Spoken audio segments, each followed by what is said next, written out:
প্রায় 4 বছর পর নিশির দেখা হলো রাশেদের সাথে। রাশেদ কারোর সাথে ফোনে কথা বলতে বলতে যাচ্ছিল। নিশিকে দেখে দাঁড়িয়ে গেল। নিশি তেমনভাবে খেয়াল করল না, কারণ যে মানুষকে 5 বছর সংসার করে খেয়াল করতে পারল না, তাকে এখন খেয়াল করেই বা লাভ কি। নিশি মুখ ফিরিয়ে চলে যাবে, এমন সময় রাশেদ পেছন থেকে ডাক দিল। নিশি তার ডাকে সাড়া না দিতে চাইলেও জোর করে মুখে হাসি এনে বলল, ও তুমি, সরি, খেয়াল করিনি। রাশেদ মাথা নিচু করে মনে মনে বলল, খেয়াল করার মতো কোনো কাজ তো আমি করিনি। নিশি বলল, কিছু বললে? রাশেদ মুচকি হেসে বলল, না, কিছু বলিনি। আচ্ছা, আমার চাঁদের বুড়ি কোথায়? নিশির রাগ হয়ে গেল। শোনো, ওর একটা সুন্দর নাম আছে, নিঝুম। সেটাও কি মনে নেই?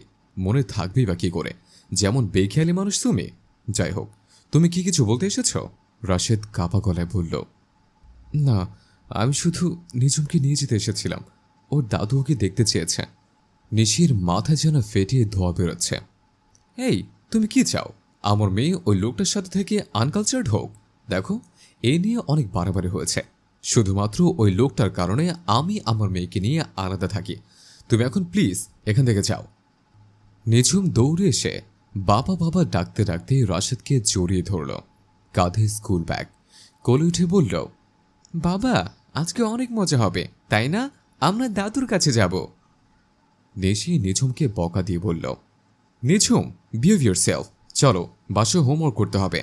নিঝুম মুখ শুকানো করে বাবার কোল থেকে নেমে মায়ের সাথে চলে গেল। সন্ধ্যায় নিশি নিঝুমকে পড়াচ্ছে। হঠাৎ কলিং বেল বেজে উঠল। নিশি গেট খুলে চমকে গেল। সামনে দাঁড়ানো লোকটি তার শ্বশুর হালিম সাহেব। নিশি তাড়াতাড়ি সালাম দিল। বাবা, এই সময় আপনি? হালিম সাহেব মুচকি হাসি দিয়ে বললেন, ঘরে ঢুকতে বলবে না মা? নিশি বিনয় করে বলল, ছি ছি বাবা, কি বলছেন? আপনাকে বাইরে দাঁড় করে রাখবো কেন? ড্রয়িং রুমে বসে আছেন হালিম সাহেব। বাবা, আপনি কিছু মনে করবেন না। আমার মেয়ে নিঝুম আপনাদের সাথে মানিয়ে নিতে পারবে না, তাই ওকে আমি আপনাদের থেকে দূরে রাখি।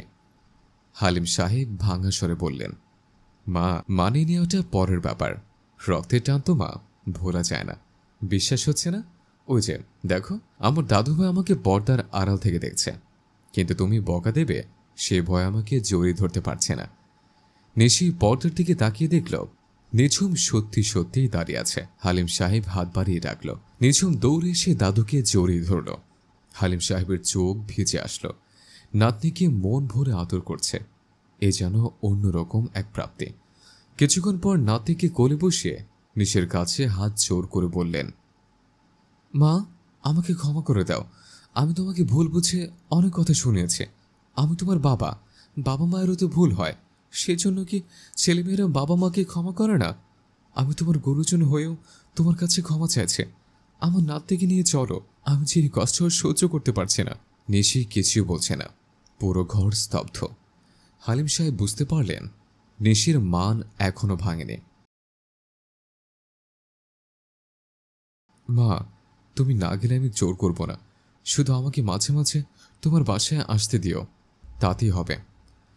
হালিম সাহেব চলে যাবেন এমন সময় পেছন থেকে নিশি কান্না ভেজা স্বরে মুচকি হাসি দিয়ে বলল, বাবা, একটু বসুন। নিঝুমের ব্যাগটা গুছিয়ে দে। আর আপনার বোকা ছেলেটাকে মেসেজ করে দিয়েছে, সে গাড়ি নিয়ে আসছে। তারপর আমরা সবাই একসাথে যাব। হালিম সাহেব নিজের খুশি ধরে রাখতে পারলেন না। অঝোর নয়নে কাঁদছেন তিনি।